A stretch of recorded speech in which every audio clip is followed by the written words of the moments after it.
Hey, I'm Chef Keith Snow. Welcome to another episode of Harvest Eating. Today I'm going to show you how to make a butternut squash risotto with a sage and cashew pesto. It's going to be really great, but before we get into making it, let's make sure that you have the right rice.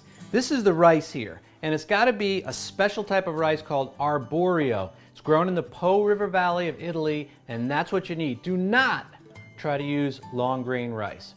So let's get into it. I've got a Dutch oven here, and this is cast iron. It's got an enamel coating over it, and it's heating. And what we're going to do first is take some good extra virgin olive oil and get that down in the pan. Next up is going to be some onion, and what I'm using here is scallion or green onion. I'm not using a white onion or a shallot like you might see in some recipes. And now I'm going to grab a wooden spoon and start moving these onions around.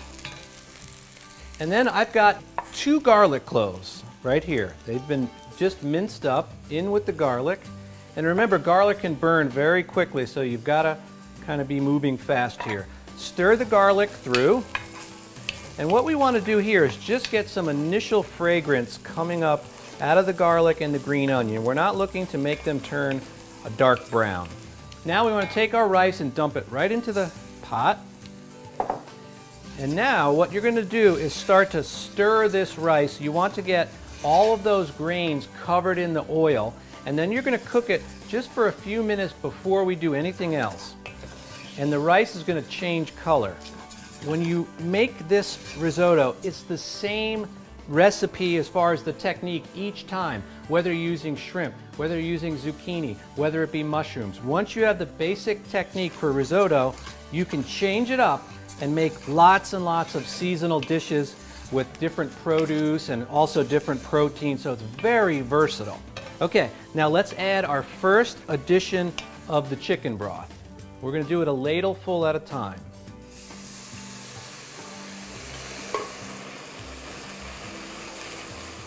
After the addition of the stock, you want to be stirring this. This is not the type of dish where you put the stock in all at once and go off and check your email. You need to stay with this the whole time, and it does take about 35 minutes. A lot of stirring, and that's important.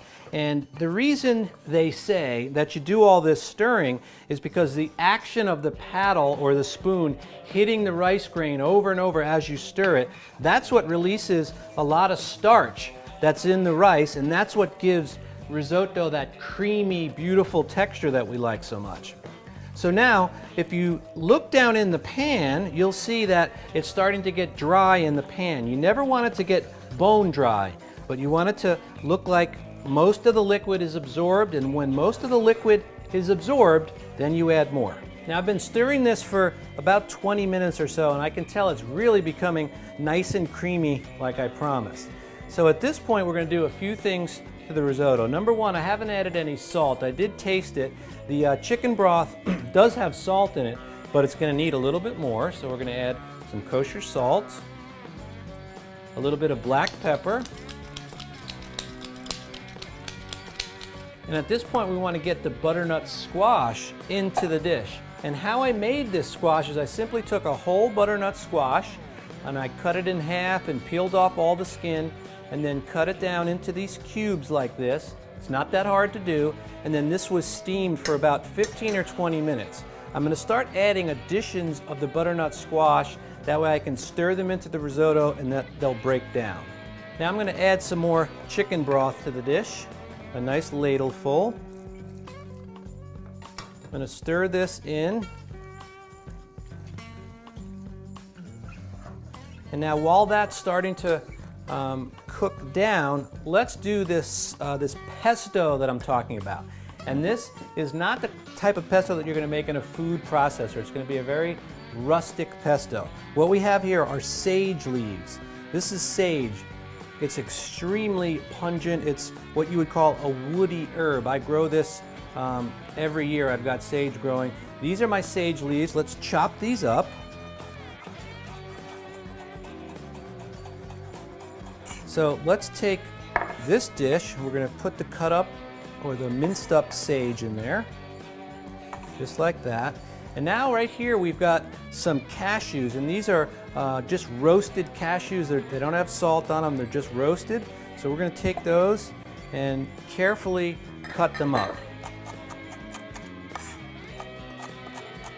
So that's about right. Now we're going to take these and add them right in.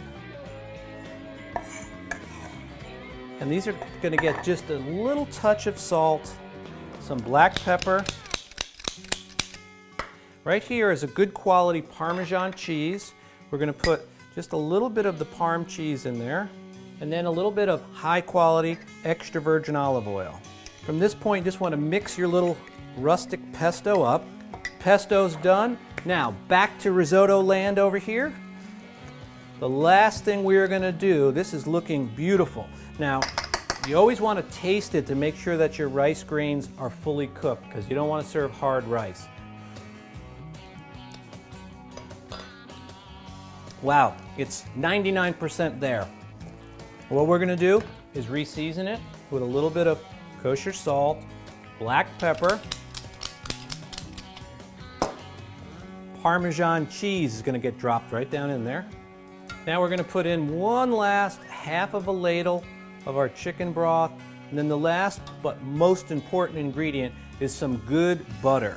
And the French would call that monter au beurre, or to mount with butter. Okay, we are ready to serve. This looks really incredible. What I'm going to do is use my ladle here and a nice bowl, and we're going to put some of our risotto right down in there. And now you're going to top it with a little bit of your sage and cashew pesto. And there you have a butternut squash risotto with a sage and cashew pesto. Give this a try today. The Harvest Eating Lifestyle with Chef Keith Snow promotes the use of locally grown and raised products, cooked using seasonal methods all throughout the harvest season. Be sure to engage with us everywhere.